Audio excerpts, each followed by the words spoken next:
على إمام الكرامة اللهم صل على إمام الشفاعة اللهم صل على نور الأنوار وسر الأسرار وتريق الأخيار ومفتاح باب اليسار سيدنا محمد المختار وآله الأطهار وأصحاب الأخيار عدد نعم الله بالدال وعلى آله وأصحابه المتقين أما بعد.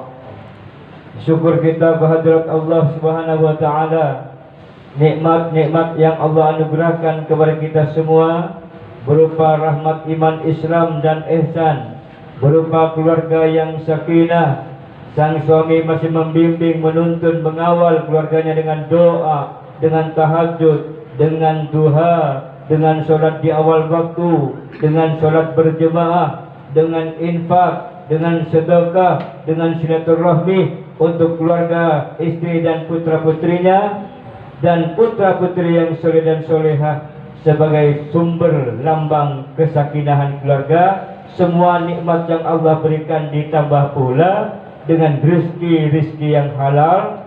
Semua karunia Allah itu kita haturkan kalimah yang mulia, Alhamdulillahirabbil alamin.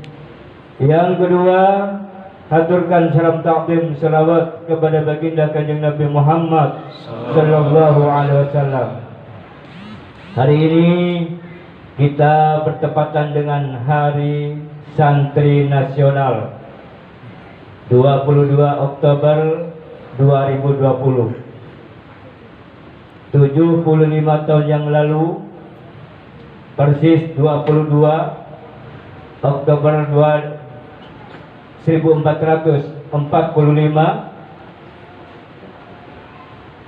salah seorang ulama besar, pendiri Nahdlatul Ulama, Hadratus Syekh Kiai Haji Hashim Asy'ari, kakek dari Presiden keempat Kiai Abdurrahman Wahid, mengadakan resolusi jihad, mengeluarkan resolusi jihad. Salah satunya isinya membela tanah air, wajib ain. Dulunya santri ini tidak ada hitungannya di negeri kita, apalagi di zaman Orde Baru. Tapi alhamdulillah itu bukan usul dari ulama, bukan usul dari santri ketika kepemimpinan Bapak Presiden Insinyur Haji Jokowi, tapi hasil rembuk pemerintah negara menghargai, menghormati para perjuangan santri, para perjuangan ulama, para kiai dan santri lewat resolusi jihadnya dengan menetapkan tanggal 22 Oktober ditetapkan sebagai Hari Santri Nasional. Amin, alhamdulillahirabbil alamin. Kita tahu tidak akan pernah ada Hari Pahlawan 10 November kalau tidak ada resolusi jihad 22 Oktober. Karena cikal bakalnya 10 November itu Hari Pahlawan karena didasari semangat gigihnya para santri dan kiai mengawal negara NKRI ini melawan penjajah Nika Belanda sampai korbannya seorang jenderal yang bernama Jenderal Malabi.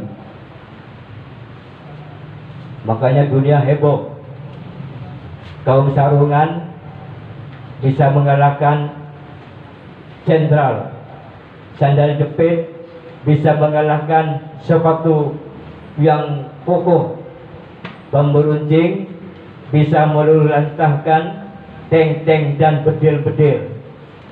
Rasa syukur itulah yang dihargai oleh negeri kita dengan diadakannya Hari Santri Nasional. Siapa santri itu? Ini pertanyaan sekarang. Santri itu adalah hamba-hamba Allah yang setiap saatnya tunduk kepada Allah dan menghormati para ulama serta cinta kepada Kanjeng Nabi Muhammad sallallahu alaihi wasallam. Jadi walaupun tidak tinggal di asrama pondok pesantren, bisa saja disebut santri asal memenuhi 3 syarat tadi: tunduk taat kepada Allah, mencintai Rasulullah, dan menghormati memuliakan para ulama dan orang tua kita. Bisa jadi seorang pegawai biasa tidak hidup di lingkungan pondok pesantren, tapi jiwanya jiwa santri, tunduk kepada Allah, mencintai Rasulullah, menghormati dan memuliakan orang tua dan guru, ulama-ulama, kiai-kiai. Itu santri. Jadi merayakan kita hari ini, merayakan Hari Santri Nasional dengan catatan tadi 4 hal dipenuhi. Kemudian cita-citanya apa? Mengawal NKRI. Makanya soal merawat NKRI itu ya, santri dan kiai ini pusatnya, sumbernya, tokohnya. Kenapa disertai dengan doa? Tunduk kepada Allah, tunduk semuanya kepadanya. Kalau ada orang cinta kepada Allah, tunduk kepada Allah, taat kepada Allah, Allah tinggal memfiralkan kepada mereka Jibril, taatlah, tunduklah kepada orang-orang yang taat kepadaku. Mereka Jibril kau sudah dapat dan dari Allah perintah untuk mentaati kepada orang-orang yang taat kepada Allah. Mereka Jibril tinggal perintahkan kepada mereka berikut yang lain, suruh mentaati orang yang taat kepada Allah, mencintai orang yang cinta kepada Allah Subhanahu wa ta'ala. Salah satu sumber cinta dari Allah adalah sholat taubat, sholat tasbih. Karena sholat taubat ini Allah menuntut kita, Bismillahirrahmanirrahim, ya ayyuhalladzina amanu tubu ilallah taubatan nasuha. Jadi kalau kita ingin ya menghapus segala masalah-masalah yang menghalangi cinta kepada Allah, sebab ada orang-orang yang ingin mendapatkan mahabbah, nikmatnya beribadah, mendapatkan cinta kepada Allah, tapi nggak bisa-bisa. Ada penghalang. Apa penghalangnya? Dosa-dosa dan kelakuan-kelakuan kita. In ahsantum ahsantum li anfusikum wa in asatum falahu. Manusia mendapat yang ia lakukan, bukan yang ia inginkan. Kelakuan keinginannya, cita-citanya mencintai Allah, tapi kelakuannya bertentangan dengan apa yang diperintahkan Allah, maka yang menentang Allah itulah menjadi penghalang diri kita untuk mendapatkan cinta kepada Allah Subhanahu wa ta'ala. Bagaimana caranya menghilangkan dosa aib-aib tadi? Yaitu dengan taubatan nasuha. Ya ayyuhalladzina amanu tubu ilallah taubatan nasuha. Innallaha yuhibbut tawabina wa yuhibbul mutatahhirin. Allah cinta dengan orang-orang yang ahli taubat, yang senangnya bertobat, senangnya ngebersihin diri dengan apa? Sholat tasbih. Maka tobat dan sholat tasbih, maka akan merasakan nanti tobat itulah pengampunan dosa, sholat tasbih ini adalah penyucian jiwa, penyucian pikiran, penyucian akal, penyucian darah daging kita, cuci rasa, cuci hati dari pikiran-pikiran kotor, dari dengki, dari sombong, serakah, dicuci dengan sholat tasbih. Akal-akal kita yang buruk, yang kotor, dicuci dengan sholat tasbih. Hati kita yang penuh dengan kesombongan, dicuci dengan tasbih. Darah daging kita yang mengalir di dalamnya darah yang haram, mungkin dari minuman yang haram, mungkin dari barang curian yang haram, mungkin dari barang yang menipu, mungkin dari hal-hal yang fisiknya yang haram, bertentangan dengan syar'i Islam, maka yang daging, darah daging yang halal, yang haram itulah dicuci dengan sholat tasbih. Makanya hasilnya subhanallah, banyak dari saudara-saudara kita yang sudah sekian bulan, sekian tahun sholat tasbih. Kiai, kenapa kok jadi nikmat begini sholat tasbih? Dulu saya sholat fardu saja kebingungan, mau nggak mau berdiri saja sudah sempoyongan, apalagi mencari khusyuk, badan sendiri sulit ditegakkan. Tapi begitu sholat tasbih 1 tahun lamanya, setiap hari Ahad dan malam Jumat, kenapa jadi semangat seperti ini? Karena itu memang jadi Allah yang membuat selama ini kita loyo, nggak semangat, nggak khusyuk, adalah kotoran-kotoran hati kita. Tapi sekian tahun, setiap minggu, setiap hari Kamis malam Jumat dibersihkan dengan sholat tasbih, lama-lama tuh tabir penghalang rahmat Allah itu dilepas, minggir tipis, akhirnya rahmat Allah terbuka. Makanya kita ini kelompok tertinggi yang hadir ke tasbih ingin membuka tabir, menghilangkan penghalang-penghalang rahmat Allah. Ada yang hadir semata-mata untuk membuka aura-aura rezekinya.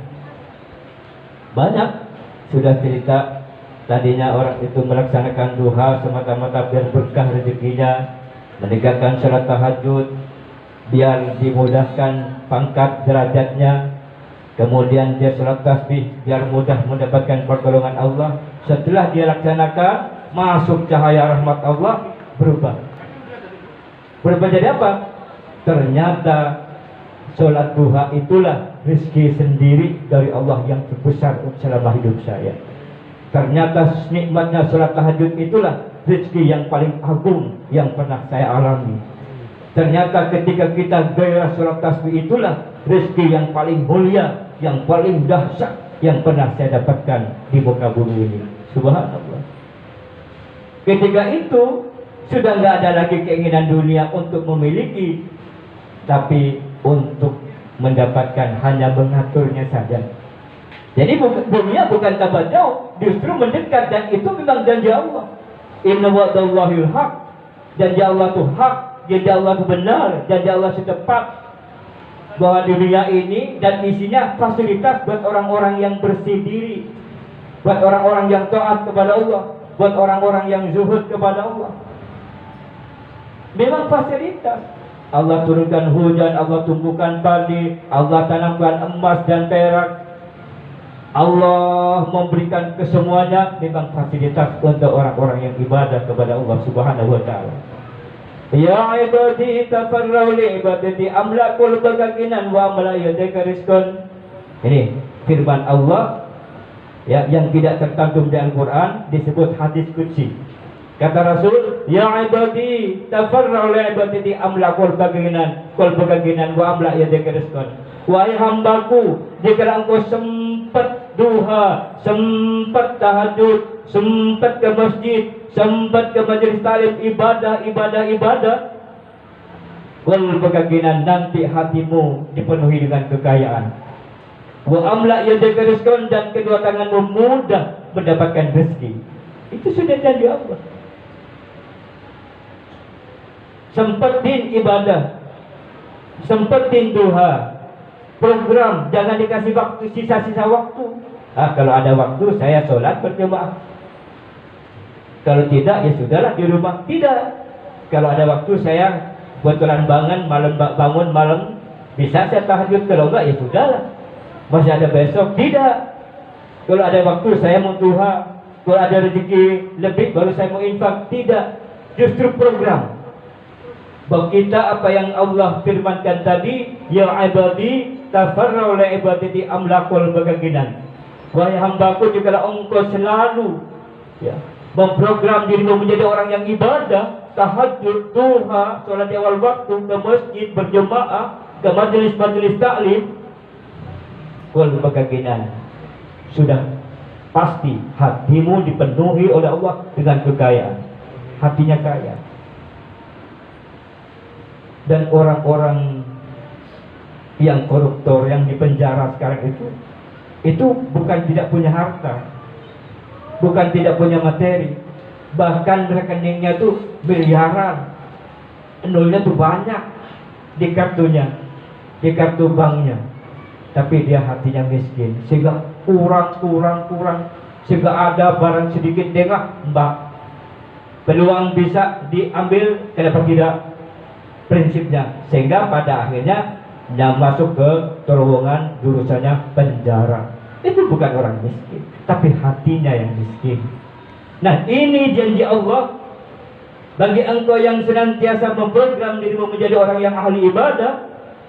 Wal bakakinan, hatimu penuh dengan kekayaan, wa amla yadaka rizqan, dan kedua tanganmu mudah mendapatkan rezeki.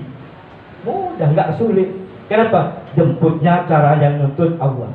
Rezekinya di Tangerang, dijemput ke Tangerang. Kalau nggak dituntut Allah, nggak ditunjuk ke Allah, rezekinya di Tangerang, jemput ke Semarang, nggak ketemu. Jemput rezekinya di Surabaya, dan jemput ke Malaysia, nggak ketemu. Kurang-kurang ada yang jadi mayat, jenazah. Ini dituntut Allah. Wala tab'ani, kata Allah, jangan kau jauh denganku, jangan tidak beribadah, jangan lewatkan momen-momen ibadah itu, jangan remehkan ibadah, jangan sepelekan ibadah. Wa amla, nanti kedua, nanti jiwamu fakrun, penuh dengan kefakiran. Kalau berkata hatimu penuh dengan kefakiran, merasa kurang. Wa amla yadaka syukra, dan kedua tanganmu sulit mendapatkan rezeki. Dagang ini gak sukses, kreditin ini banyak yang gak bayar, buka usaha ini mandek. Apa saja tangan di tangan, uang di tangan dia tidak menjadi keberkahan. Wa amla yadaka syukra, kedua tanganmu sulit mendapatkan rezeki. Subhanallah walhamdulillah wala ilaha illallah wallahu akbar. Ajakan malam ini, mari kita tingkatkan program diri kita beribadah kepada Allah, sehingga jangan takut, jangan khawatir tentang dunia dan batin. Itu sudah janji Allah. Inna wa'dallahi haq, innaka la tukhliful mi'ad. 5 kali sehari semalam Allah bimbing, Rasulullah menuntun kita suruh doa di setiap selesai adzan. Begitu adzan, kita jangan boleh kegiatan apa-apa, supaya fokus dengarkan, jawab panggilan adzan. Allahu akbar, Allahu akbar, jawab Allahu akbar, Allahu akbar. Pas terakhir, la ilaha illallah, jawab la ilaha illallah Muhammadur Rasulullah, baru berdoa. Allahumma rabb hadhihi da'wati tammah wassalatul qaimah. Terakhir, innaka la tukhliful mi'ad. Sekali-kali Allah tidak pernah menyalahi janjinya. 5 kali sehari diingatkan oleh azan itu. Innaka la tukhliful mi'ad. Allah tidak pernah menyalahi janjinya. Ini menanamkan keyakinan. Tinggal kita saja yang lengah. Azan kita masih bicara sibuk dengan dunianya. Padahal tanpa pertolongan Allah, dunia kita ini gak ada apa-apanya. Rapatin, ya, rapatin, seminarkan dunia ini, tapi ninggalkan sholat, meremehkan Allah, maka tidak ada keberkahan apapun di dunia ini tanpa dengan pertolongan Allah Subhanahu wa ta'ala. Maka rubah mindset kita hidup dunia ini hanya semata-mata menegakkan ibadah yang sempurna, dan tidak akan pernah menikmati nikmat yang sempurna di dunia ini kalau belum menikmati ibadah kepada Allah Subhanahu wa ta'ala, kalau belum menikmati manisnya iman, kalau belum menikmati indahnya ruku dan sujud kepada Allah Subhanahu wa ta'ala. Yakin apa yang kita lakukan ibadah yang sempurna adalah laqad kana lakum fi Rasulillah uswatun hasanah. Contohnya ada di dalam diri kanjeng Nabi Muhammad sallallahu alaihi wasallam. Nah, bulan ini sudah kita masuk kepada bulan Maulid. Makanya dari Tasbih Arafi minggu depan ini, hari Kamis malam Jumat yang sama, kita mengadakan Maulid kanjeng Nabi Muhammad sallallahu alaihi wasallam. Hadiri momen yang pas ini. Rasulullah hadir pasti di dalamnya. Dan kita bikin nasi Rasul. Siapa yang menyumbangkan rezekinya, tidak mengadakan maulid di rumah masing-masing, satukan aja di pondok, nanti dibikin nasi Rasul, ya, nasi yang setiap tahun bisa dijadikan obat buat segala macam penyakit, dan mohon kepada Allah kita terhindar dari COVID-19, ya, insyaallah. Jadi malam hari Kamis, malam Jumat ba'da maghrib yang sudah kewajiban kerja, pulang-pulang sudah siapin pakai baju putih, sehingga nyampe sini apalagi diikuti dengan puasa Senin Kamis, nyampe sini sudah buka puasa, silakan. Acaranya mulai pada maghrib dan kita tetap menegakkan sholat tasbih, momen yang bagus untuk membersihkan diri kita. Insyaallah. Ayo kita berdiri untuk sholat tasbih.